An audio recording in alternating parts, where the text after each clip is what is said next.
কাশ্মীরে সন্ত্রাসী হামলার পর সামাজিক মাধ্যম সহ ভারতীয় বিভিন্ন গণমাধ্যমে ভাইরাল হয় এক দম্পতির ছবি। দাবি করা হচ্ছিল সন্ত্রাসীরা এই নৌবাহিনীর কর্মকর্তাকে গুলি করে হত্যা করেছে। তবে এবার জানা গেল সেই দম্পতি মারা যাননি, তারা বেঁচে আছেন। এক ভিডিওতে তারা বিষয়টি স্পষ্ট করেছেন।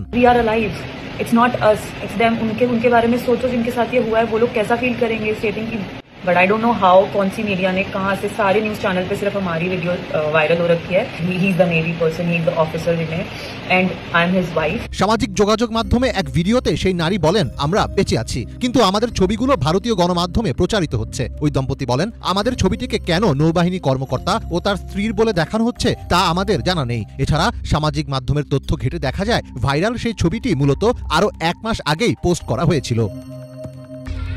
কাশ্মীর হামলাকে ঘিরে টানটান উত্তেজনা বিরাজ করছে ভারত পাকিস্তান সম্পর্কে। তবে এর মাঝেই ভারতীয় মিডিয়ার বেশ কিছু কর্মকাণ্ড প্রশ্নের জন্ম দিয়েছে। এছাড়া এই হামলার পেছনে বিজেপি সরকারের সম্পৃক্ততা নিয়েও প্রশ্ন তুলছেন অনেকে, আর এ ব্যাপারে ধীরে ধীরে মুখও খুলছেন অনেকে। পেহেলগাম হামলার পর সামাজিক মাধ্যমে একটি ভিডিও বার্তা দিয়েছেন কাশ্মীরে কর্মরত এক ভারতীয় সেনা সদস্য। সেখানে তিনি দাবি করেন, হামলার ঘটনার পর প্রায় নিষ্ক্রিয় অবস্থায় ছিল সেখানকার সেনাবাহিনী। পুরো ঘটনাটি তার কাছে সাজানো এবং পূর্ব পরিকল্পিত লেগেছে বলেও দাবি করেন তিনি।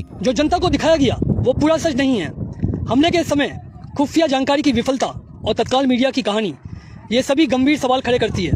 सबसे ज्यादा दर्दनाक बात यह थी कि हमारे सैनिक, हमारे सिपाही जमीन पर पड़े थे और कई घंटों तक कोई नहीं उनको उठाने आया, ना कोई मेडिकल सहायता आई, ना कोई कमांड ऑफिसर आया।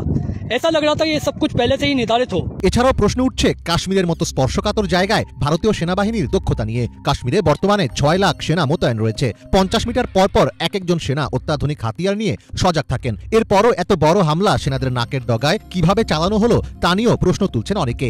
পশ্চিমবঙ্গের ডিজিটাল মিডিয়া ফেডারেশনের সভাপতি ও বং নিউজ লাইফের চিফ এডিটর দীপক ব্যাপারী এক ফেসবুক পোস্টে বলেন, হামলার সময়ে সেখানে কোনো সেনা থাকবে না এটা জঙ্গিরা জানলো কিভাবে? জঙ্গিরা সেখানে 1 ঘন্টা ধরে হত্যালীলা চালালো, পুলিশ কিংবা সেনা সেখানে পৌঁছাতে পারল না কেন? তিনি আরো বলেন, গত 19 এপ্রিল প্রধানমন্ত্রীর কাশ্মীর সফর বাতিল করা হলো কেন? তার মানে তিনি জানতেন কাশ্মীরে কিছু ঘটতে যাচ্ছে। তারপরেও কেন্দ্র সরকার ব্যবস্থা নিল না কেন? সেদিন পেহেলগামে সেনা ছিল না কেন? পেহেলগাম একটি পর্যটকপূর্ণ স্থান, সেখান থেকে সেনা বা পুলিশ তুলে নেওয়ার আদেশ কে দিয়েছিল? তাহলে কি এটা পরিকল্পিত হত্যাকাণ্ড? কাশ্মীর হামলাকে মোদীর সরকারের ষড়যন্ত্র বলে আখ্যা দিয়েছেন আসাম রাজ্যের বিরোধী দল অল ইউনাইটেড ডেমোক্রেটিক ফ্রন্টের বিধায়ক আমিনুল ইসলাম। 2019 সালের ফেব্রুয়ারিতে পুলওয়ামায় কেন্দ্রীয় আধা সামরিক বাহিনীর গাড়িবহরে আত্মঘাতী বোমা বিস্ফোরণ ও গত মঙ্গলবার পেহেলগামে হামলা, এই দুটি ঘটনাকেই সরকারের ষড়যন্ত্র বলে দাবি করেন তিনি। যদিও এমন মন্তব্যের পর স্বাভাবিকভাবেই আমিনুল ইসলামকে গ্রেফতার করেছে পুলিশ।